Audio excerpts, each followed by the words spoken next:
마지막 대화의 주제를 한번 열어볼까요? 제 구독자분들은 아마 아실 텐데 제가 제일 좋아하는 철학자 중에 한 명, 사상가 중에 한 명이 누굴까요? 바로 대답 나오셨을 것 같은데 니체죠. 니체라는 사상가는 철학계의 별명이 다이너마이트 철학자입니다. 그러니까 모든 걸 폭발시킨 인물이라고 표현을 하죠. 제가 니체의 사상을 알게 된 게 그렇게 오래되지 않았어요. 철학사를 공부하다 보면서 그 수많았었던 큐레이션 되어 있는 철학자 중에서 아직까지 간직하고 있는, 아직까지 동행하고 있는 유일한 벗, 니체입니다. 니체는 진짜 어려워요. 지금도 짜라투스트라를 읽고 있지만 진짜 읽을 때마다 달라지고, 그 니체에 대해서 정말 소통할 수 있도록 길을 터주신 지성인이 한 분이 있는데, 백승용 교수님이라고 아마 맞을 거예요. 그분 유튜브 영상을 보시면 강연하신 게 많은데 진짜 말씀을 잘하시고 니체랑 가까워질 수 있는 그 가교 역할을 하시는 분입니다. 근데 오늘 오랜만에 이렇게 운동 가는 도중에 제가 좋아하는 프로그램 중에 하나가 그 장항준 감독하고 정영진 씨가 함께하는 편의점 클래스 2인가 그 프로그램이 있어요. 그 약간 지적 교양 콘텐츠인데, 저는 참고로 유튜브가 예능이 거의 없고 다 약간 다큐멘터리던가 지적 교양 채널입니다, 보통은. 근데 아무튼 거기에 백승명 교수님이 나오는 거예요. 와, 뭐야, 이분이 왜 나와? 바로 눌렀죠, 당연히.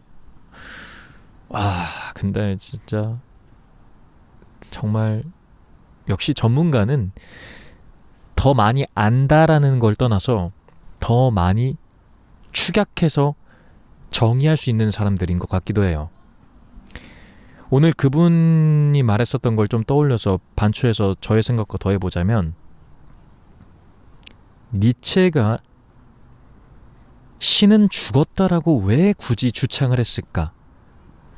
근데 사실 신은 죽었다는 니체가 표현했었던 첫 문구는 아니라고 합니다. 니체 말고도 많은 사람들이 이전부터 이야기를 했었대요. 뭐 신은 죽었을 거다, 신이 존재하는가, 뭐 이런 이야기를 했는데, 신은 죽었다라는 명제를, 그러니까 그 명구를 짜라투스트라 초반부에 딱 제시를 하죠. 저도 그 부분 진짜 재밌게 읽었습니다. 자, 그렇다면 아주 유명한 목사 집안의 아들이자 굉장히 수준 높은 기독교 대학교 학교까지 나왔던 니체가 왜 굳이 신을 죽였어야 했을까를 생각해 보면 우리가 배울 게 참 많은데요. 여기서 말하는 신은 단순히 그 그리스도가 아닙니다. 물론 그것도 포함이 되어 있지만, 우리가 신처럼 받드는 이데올로기를 생각하면 될 것 같아요. 나를 지배하고 있는 사상의 고정 틀을 말하는 거죠. 근데 그때 당시 니체가 그 신은 죽었다를 선언할 때쯤에 기독교 사회가 많이 부패해 있었고 아주 실증이 났을 겁니다. 근데 실제로 니체는 예수 그리스도를 굉장히 존중합니다. 존경하는 것도 좀 있고요. 그래서 이런 말을 하죠. 이 세상에 예수 그리스도는 딱 두 사람밖에 없다. 진짜 그때 그 예수 그리스도, 그리고 바로 나. 사람들이 이 말을 들으면 되게 웃기다, 저 왜 건방지냐 이런 말 할 텐데, 저 진짜 근데 굉장히 놀랐던 지점이에요. 정말 타당한 말이다. 그러니까 니체가 대항하고 싶었었던 세력은 신을 모신다는 그런 주장하에 부패를 일삼는 교회 세력들을 탄압하고 그들과 저항하고 싶었던 거죠. 그들이 세상의 이데올로기를 창안하고 그들이 그걸로 권력을 쥐고 있고 인간의 자유를 속박하니까 인간이 생각할 수 있는 삶이라는 생애를 죄악으로 만들어버리니까 그거를 못마땅하게 여겼던 것 같아요. 그리고 니체는 그 다음까지 예견을 했는데, 이 종교 사회가 무너진 다음에 그 다음에 새로운 신이 출현할 겁니다, 아마. 그게 바로 21세기는 자본주의라는 신, 국가주의라는 신이 아마 그 자리를 대신했겠죠. 바로 이 지점에서 니체는 또 이거를 우려했기 때문에, 그게 바로 니체가 대단했었던 이유 중에 하나인 것 같습니다. 누구나 이 제도는 잘못됐다, 이거를 없애야 된다라는 주장은 할 수 있죠. 근데 그 다음은? 이라고 물었었을 때 대답할 수 있는, 거기까지 생각해 놓는 사람이 많지가 않거든요. 그 자리, 그 공백의 자리, 그 권자에 니체는 위버맨시라는, 한국어로 굳이 번역하자면 초인이라는 개념을 넣습니다. 대지를 사랑하는, 삶을 사랑하는 인간이어야만 한다. 이 위버맨시에 대해서 정의하자면 너무 길기 때문에 저도 잘은 모르고 그냥 넘어간다 치고요. 그러니까 자기가 자기 자신을 믿으면서 살아가야 되는 것, 자기가 삶의 주인이 되어야 하는데, 국가주의가, 자본주의가, 종교주의가 만약에 자신의 삶의 주인이 된다면 노예적인 삶을 살게 될 것이다 라고 우려했던 걸로 저는 느껴요. 그리고 100년이 넘은 지금의 시점에서 니체가 아직도 칭송받는 이유는 아마 백승용 교수님께서 이런 말을 하더라고요. 이론론 내지 이원론, 이론론은 이제 세상을 딱 하나의 관점으로 보는, 그리고 이원론, 뭐 이분법적인, 뭐 이데아니 지상이니, 뭐 천국이니 현세니, 약간 이런 거, 천국과 지옥 이런 거죠. 근데 이 좁은 세상의 관념에서 다원주의로 만들었다. 그래서 그 다원주의를 처음으로 제시하고 정립한 자가 니체다라고 표현하는데, 지금은 다원주의잖아요. 모든 원리들이 다 각각 존재하는, 어떻게 보면 예전 그리스 철학대 그 프로타고라스의 상대주의 마냥 모두가 각자가 답을 갖고 있고 각자의 삶을 살아가는 거죠. 근데 그때 당시 안 그랬다는 거예요. 그래서 바로 그걸 부셨다는 지점에서 망치의 철학자다, 망치로 그걸 다 부셔버렸다, 다이너마이트의 철학자다, 다이너마이트로 폭발시켜버렸다라는 칭호를 받게 된 거라고 알고 있습니다. 제가 생각하기에 니체를 우리가 알면 참 좋다고 느끼는 일반적인 사람 입장에서 봤을 때 니체만큼 솔직한 사람이 진짜 많이 없는 것 같아요. 물론 니체가 갖고 있는 사상이 다 옳지 않습니다. 저 진짜 그거는 주장해요. 그래서 야, 니체 이런 말 했던 애잖아, 막 이러야 했잖아 라고 한다면 반박할 여지는 없고 그냥 뭐 인정합니다. 그런 부분들이 있을 건데 그 가려서 뭐 판단을 하는 거겠죠. 근데 제가 니체를 가장 좋아하는 그 사상 개념 중에 하나가 바로 권력의 의지, 그리고 힘의 의지라는 게 있는데, 이 니체는 관계주의 철학자예요. 예를 들어서 신이라는 게 존재한다면 신이라는 실체는 단독적으로 존재할 수가 있는 거잖아요. 근데 니체는 모든 존재는 같이 이렇게 관계를 맺고 있기 때문에 존재할 수 있는 거다, 그렇지 않고선 존재할 수가 없다라고 개념을 제시합니다. 어떻게 보면 뭐 원자에서 수소만 존재할 수 있지만 사실 그 수소를 내밀히 들여다보면 뭐 쿼크가 있고, 뭐 업 쿼크, 다운 쿼크, 뭐 그리고 뭐 Z 보존, Y 보존, 뭐 이런 것들이 있지 않습니까? 가장 작은 양자, 소립자의 개념. 그런 것처럼 모든 건 다 관계로 이루어져 있다라는 건데, 니체의 입장에서 우리의 이 관계성을 인정하고 우린 다 연결되어 있다라고 하는 전제 첫 번째와 두 번째가 굉장히 중요한 게 있습니다. 니체가 당시에 물리학과 그리고 찰스 다윈의 진화론을 굉장히 영향을 많이 받았던 상태였고, 그때 당시에 이미 원자라는 개념은 세상에 알려져 있었던 상태였고, 니체가 처음에 사상적으로 발전을 시키게 도와줬던 인물이 쇼펜하우어였는데, 쇼펜하우어는 모든 세상은 의지로 되어 있다라고 주장을 했었던 걸로 전 알고 있어요. 그거를 더 발전시켜서 이 세상의 모든 것들이 의지로 되어 있는 건 맞는데, 그 의지의 본성이, 바로 본질이 힘의 의지, 권력 의지, 권력을 획득하고 싶어한다, 이기고 싶어한다라는 관념이에요. 여기서 생각하는 우리의 권력이라는 것은 뭔가 무슨 어떤 직업, 지위 이런 걸 말하는 게 아니라 이기려고 하는, 극복하려고 하는 그 의미를 말한다고요. 모든 존재는. 그래서 승패의 과정이다. 모든 것은 이렇게 정의하는 것 같아요. 만약에 예를 들어서 그러니까 이게 A, B 상대적인 승패 관계인데 내가 만약에 나태하고 졸리고 뭐 게을렀다라고 하면은 그거를 극복하고 싶어하는 의지와 나태함의 의지가 싸워서 나태함의 의지가 이겨버린 거예요. 근데 우리는 그럴 때마다 어떻게 생각합니까? 되게 찔리죠. 돈이 많아도 찔릴 거예요. 내가 한가롭게 살아도 되는 사람이어도 뭔가 뜨끔할 겁니다. 이렇게 살면 안 되는데. 그러니까 뭔가 쟁취하고 싶어하는 욕구가 있죠. 그 자기의 삶을 고양시키고 싶어하는 그 힘의 의지도 있죠. 그래서 그러한 욕구가 더 거셀수록 그 더 고양된, 더 나은 삶을 살고 싶어하는 의지가 상승하는데, 그러면 반대편에 있는 나태함의 의지가 패배하겠죠. 근데 여기서 중요한 개념을 하나 제시합니다. 모든 의지는 상호적인 대립관계이기 때문에 A가 커지면 B도 커진다. 서로 성장한다라는 거예요. 예를 들어 A가 계속 이기면 자만할 거 아닙니까?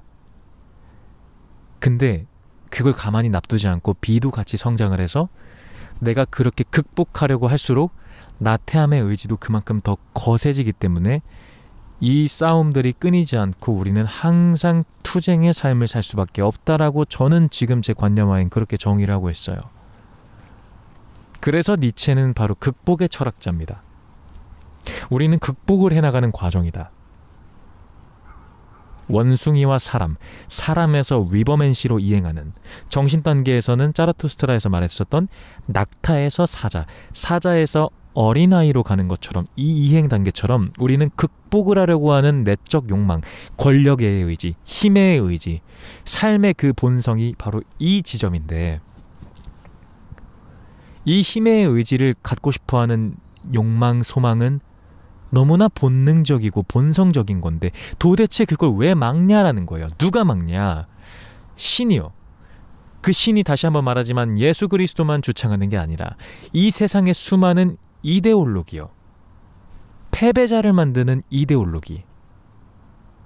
그래서 그런 약자들을 만드는, 약자들을 만들었었던 집합체와 약자들이 그것을 극복하려 하지 않고 자기 자신들끼리 위안을 삼는 것, 약자들의 도덕, 선, 이것을 제가 알기로 르상티망이라고 알고 있습니다. 그러니까 니체는 이 르상티망의 저주에서, 울타리에서 벗어나야만 내가 극복할 수 있고 강해질 수 있고 내 삶의 주인이 될 수 있고 내 운명을 사랑할 수 있는데, 그러지 않게 된다면은 어떤 타자에게 나의 삶의 운명을 맡길 수밖에 없게 되는 거예요. 그렇게 되면 주체적으로 살 수도 없게 되고 노예가 된다라는 개념까지 발전시킨 거겠죠. 이해되시나요? 와, 근데 진짜 이게 진짜 정말 저는 많이 와닿아요. 나를 둘러싸고 있었던 수많은 르상티망적인 것들, 그게 나를 정말 나약하게 만들었던 것 같다는 생각을 하게 될 때가 많아요. 수많은 합리화. 이 말에는 지금 21세기와 되게 어긋나 있는 사조죠. 시대정신이요. 근데 니체 때는 더 심했을 겁니다. 그러니까 왜냐면 요즘 저도 나중에 글을 쓸 사람이지만 요새 글들을 보면은 뭐 다 괜찮아, 너는 잘못한 거 없어, 막 너는 힘내야 돼, 남이 잘못된 거야 라고만 하잖아요. 아니 진짜 정말 과연 그러기만 할까? 물론 권위로 짓눌러서 갑질을 한 사람들이 있겠고 그걸 잘했다고 할 수 없죠. 잘못한 거죠. 근데 진짜 넌 잘못한 거 없냐?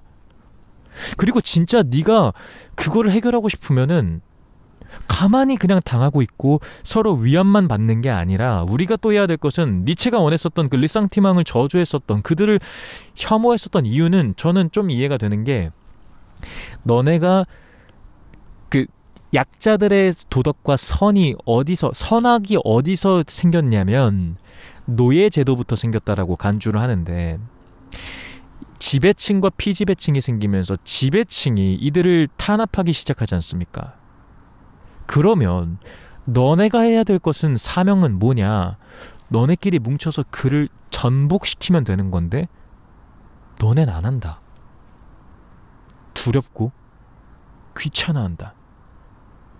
그래서 너네끼리 그냥 합리화하기 위해서 너네만의 정의를 세웠는데 그게 바로 선악이 되었다라고 주장하는 겁니다. 뭐 완전 다 동의하는 것까지는 아니지만 이 지점에서 정말 생각할 게 많다고 생각해요. 르상티망, 잘 생각해보세요. 단 한 번이라도 여러분들한테 이렇게 엄중한 이야기를 한 사람이 있었습니까? 전 없었어요. 그래서 니체한테 감동을 받은 거고 감사했던 것도 있어요. 왜 나한테는 이렇게 진짜 정말 내 딴에 약간 진실과 가까운 말을 왜 안 해줬을까? 가만히 그냥 방치한다고 해서 나아지는 게 아닌 건데 답이 나오지 않으면 공식을 바꿔야 되는데 왜 계속 같은 공식으로 살게 만들었을까? 그래서 너는 잘못한 게 없어. 너는 오라라고 생각하시는 분이 있다면, 그러니까 내가 정말 피해자라고만 생각을 한다면, 저도 그 사람 중에 한 명이라면 우리가 해야 될 것은 당연히 서로 위안받고 치료하고 대화 나누는 것 당연히 오케이. 그거 절대 부정 안 합니다. 근데 이 세상을 어떻게 내가 나로서 주인으로 살 것인가를 고민하셨나요? 진짜 솔직히 물어보세요. 고민하셨을까? 그 답이 잘 안 나오기 때문에 책을 읽어야 되고 여행을 가면서 예술을 접해봐야 됐을 텐데 그랬었나? 혹시 친구들하고 그냥 술만 먹고 그냥 뭐 좀 조금씩 사색만 하고 이러진 않았을까요? 그리고 정말 최대치로 노력한 것처럼 느끼진 않았을까? 되게 냉정하죠? 되게 인간미 없죠? 근데 제가 그랬었어요. 제가 그랬었던 사람이었고 그렇기 때문에 그 마음을 잘 알고, 그리고 저는 지금 여러분들한테 제안했었던 이 말보다 진짜 정말로 과장한 보태고 제 자신한테 1000배 이상을 가혹하게 해요. 자, 그렇다면 이렇게 생각할 수 있겠죠. 야, 그렇게 사는 거 너무 피곤하지 않아? 그렇게 사는 거 불행한 거 같아. 이런 지점이 바로 이데올로기적 르상티망이다라고 전 느낍니다. 전혀. 너무 행복한데 진짜. 난 옛날보다 너무 자유로워지고 더 성장하고 있는데요. 진짜 성숙해지고 있고. 왜 그걸 그렇게 딱 정답화시킵니까? 전혀 아니었어요, 전. 그래서 억울하다는 거예요. 나한테 이 진실과 가까웠었던 이 관점을 왜 학창시절에 단 한 명도 알려주지 못했을까? 물론 이해합니다. 이걸 아는 게 너무 어려워요. 이걸 알고 있는 사람이 너무 적어요. 그래서 이 지점을 알고 있는 사람들은 어떻게든 더 널리 공유하고 싶어하는 감정이 있는 것 같아요. 그 중에 한 명이 바로 접니다. 그래서 너무 냉정하게 생각하지 않았으면 좋겠어요. 니체를 알아야 되는 이유는 우리의 삶의 그 패배적 의식, 나약한 합리화들을 벗겨낼 수 있는 아주 유용한 도구가 되어주는 사람이고, 니체는 자기 자신을 경멸할 줄 아는 사람만이 사랑할 줄 아는 사람이라고 표현했습니다. 맞는 것 같아요.